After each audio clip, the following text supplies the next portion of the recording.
Today we're going to finish A Man for All Seasons, the life of George Washington Carver. Tomorrow we're going to do a little quiz on him to see if you remember everything. Trying to hold up the pictures, not block Eden's face. Okay. Professor Carver arrived in Alabama that fall. Tuskegee had a few brick buildings, 100 acres of land, and 1,000 students.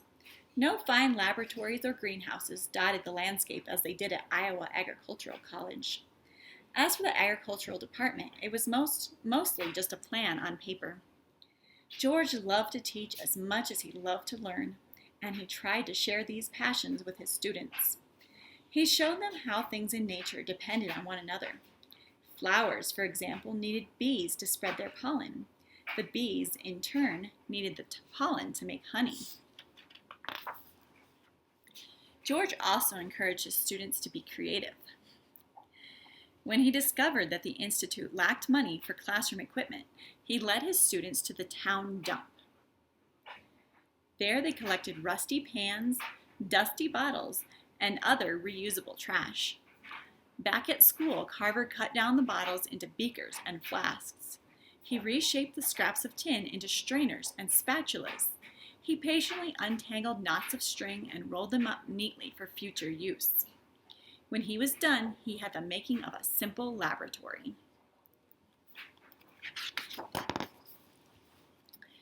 All around Tuskegee lived poor black farmers. I'm trying to show the pictures. Who could benefit from Carver's teachings. These former slaves and their children had little money. They swapped the use of land and tools for a large share of their crops. To reach these sharecroppers, Professor Carver and his students took wagons of food and supplies up the backcountry roads, and in his high-pitched, soft voice, Carver explained that dirt was like a living thing. It got hungry and thirsty, needing both fertilizers and water to stay healthy. Few of the farmers listened at first. They were superstitious about growing things and suspicious of change. Growing cotton was all they knew. Carver persisted, explaining that over time, fields became tired from growing only one thing. He told the farmers to rotate their crops, planting cowpeas or sweet potatoes or peanuts. If they didn't, soon nothing at all would grow on the land. Carver especially liked the peanut. It was easy to grow and very nutritious. He created dozens of new things from it: peanut milk, peanut flour, even peanut skin cream. Convincing other people of the peanut's potential was difficult. One night, Professor Carver invited a group of businessmen to a grand dinner. These people had money to invest in new products and ideas. Carver prepared the food himself: soup, chicken, bread, and ice cream. As they ate together, the men applauded Carver and his cooking skills. I think we read about this in the last book, not A Man for All Seasons, but A Wheat is a Flour.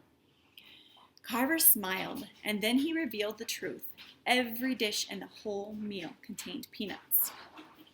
His guests were amazed. Perhaps this peanut business had promise after all. Carver looked up other surprises too. He repeatedly tried grinding or squeezing or shredding plants and vegetables into different forms. Powdered peanut shells, he discovered, could be pressed into paper. And stringy sweet potatoes made a fine base for useful soaps and glue. Almost always he worked alone on old equipment in his lab. While investigating a new idea, Carver often forgot to eat or sleep. Keeping records, attending meetings, and making schedules were not his strengths. Sometimes he didn't even remember to cash his own paychecks.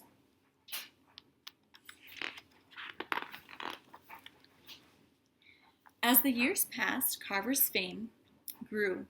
Farmers from all over wrote him asking questions.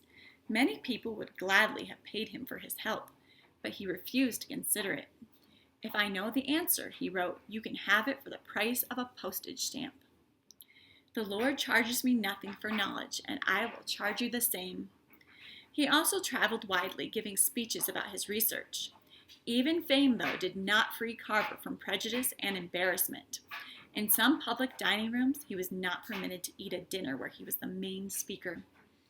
Or he was forced to enter through a hotel's back entrance because blacks were not allowed in at the front. Some younger black leaders were disappointed in Carver's silence over these issues. They wanted him to be angry and strong, to use his position to take a bolder stand for civil rights. But that was not Carver's way. His energy fueled his work, not his anger. Certainly the insults bothered him, but it was more important to reach a greater audience. As he once wrote, "The primary idea in all my work was to help the farmer and fill the poor man's empty dinner pail." George Washington Carver spent his whole life fostering his love of growing things. Unlike others who tried to conquer nature with chemicals and pesticides, Carver viewed nature as his partner. He took equal pleasure in beautiful rose and the hundreds of uses he devised for the peanuts. Long before his death in 1943, farmers and scientists, including many of his former students, began furthering his work. Today, finding natural solutions to natural problems and recycling one industry's waste product into other useful forms are ideas that we take for granted. With this legacy, George Washington Carver truly accomplished the greatest good for the greatest number, not only for black people, but for everyone else as well. All right. After listening to this, I want you to do the assignment that I've attached. It's a little booklet on George Washington Carver. Your parents can fold it for you. I'm just going to fold it in half this way. And then fold it in half the other way. And it makes a little book that you can decorate in color. It says George Washington Carver, a story by, and then you'll put your name. Then inside it says, "I was an innovative scientist and I helped invent many things. I am most well known for my advancements with peanut butter, adhesives, ink, and mayonnaise." Then on the back it says to draw a picture of George Washington Carver.